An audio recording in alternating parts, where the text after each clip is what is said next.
Bienvenidos a un nuevo video de Big Technology. Hoy vamos a hablar del Poco F4 GT. En este caso, este terminal se ha convertido en la versión global del Redmi K50 Gaming Edition, que vimos ser presentado apenas unos meses atrás en el mercado chino, sin cambiar ni siquiera su apariencia estética, por lo que vamos a repasar cuáles son sus principales características. Poco no se ha roto demasiado la cabeza con este Poco F4 GT, ya que estamos delante de un teléfono que no cambia prácticamente nada con respecto al K50 Gaming Edition, y la única diferencia que encontramos es en las variantes de color, ya que este se puede conseguir con los acabados Steel Black, Night Silver y Cyber Yellow.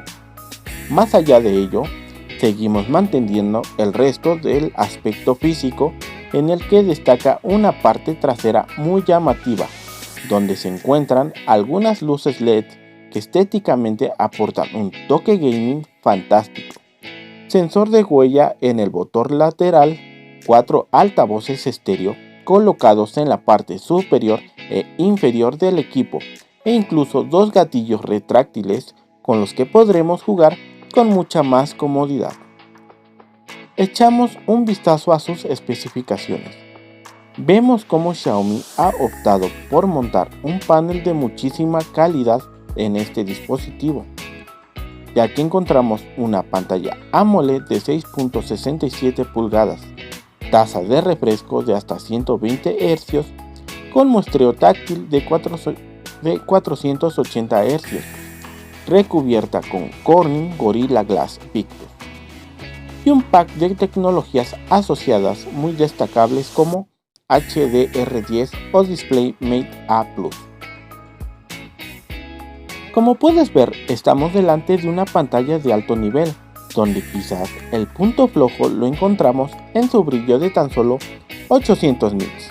Por suerte, donde sí que nos vamos a encontrar ninguna carencia va a ser a nivel de potencia, ya que este terminal cuenta con el mejor procesador de la actualidad, el Qualcomm Snapdragon 8 Gen 1, al cual acompañan versiones de RAM y almacenamiento que oscilan entre los 8 o 12 GB de memoria RAM LPDDR5 y 128 o 256 GB de almacenamiento UFS 3.1.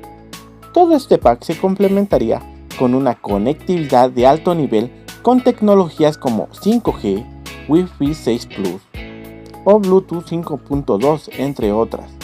Y para la batería cuenta con una capacidad de 4700 mAh, lo cual podremos recargar con una velocidad de hasta 120 vatios, con el cargador que se nos incluye con el producto. Pero estamos delante de un teléfono gaming, y para ello Xiaomi no ha querido conformarse metiendo lo mejor de lo mejor solo en procesador o memorias, sino que incluso ha desarrollado un sistema avanzado de tecnologías que mejorarán nuestra experiencia mientras jugamos más allá de los gatillos retráctiles. Los botones protagonistas son los 2 gatillos magnéticos con los que cuenta este dispositivo. Se activan mediante una pestaña manual. La pulsación es muy agradable y Poco promete que podemos darle un uso de más de 1 millón de pulsaciones. Son silenciosos, robustos y de una buena calidad. Cuando los gatillos están ocultos, quedan resguardados dentro del terminal. Cuando los activamos, sobresalen como un botón cualquiera. No resultan molestos dejarlos siempre fuera, algo que cobra sentido teniendo en cuenta que se pueden configurar los gatillos como botones adicionales del teléfono, para abrir la cámara, linterna, etc. Los altavoces están diseñados para que sea imposible taparlos cuando jugamos con el móvil en horizontal, al estar ubicados en la parte superior derecha de los marcos superior e inferior. La zona de la palma de la mano que sujeta el teléfono no tapa nada. El terminal equipa en su interior un nuevo motor de vibración denominado Cyber Engine, con un tamaño de 560 mm3, que promete arrojar la mejor experiencia en cualquier dispositivo móvil hasta la fecha, además de un sistema de refrigeración líquida con tecnología Dual BC y un tamaño de 4.860 milímetros cuadrados, con el que la marca pretenderá controlar el calentamiento del procesador de Qualcomm, lo cual supone prácticamente el doble de tamaño que el que encontramos en un Xiaomi 12. Por último, tal y como era de esperar, el smartphone llega de fábrica con MIUI 13, basado en Android 12, para aprovechar al máximo las capacidades de sus componentes, y cuenta con una configuración de cámaras bastante solvente, pero que no destaca, en especial teniendo los siguientes sensores.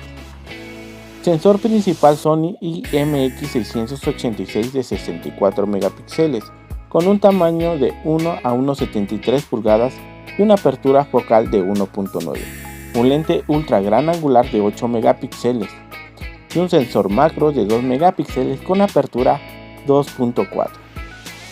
Una cámara delantera Sony IMX596 de 20 megapíxeles con una apertura focal 2.4. Este teléfono es muy bueno si lo que quieres es jugar, pero si lo que quieres es tomar fotografías, esta no es tu mejor opción. Pero este es un pequeño precio a pagar si queremos una gran potencia a un precio lo más ajustado posible. Sin más por el momento, sería todo de mi parte. Hasta la próxima.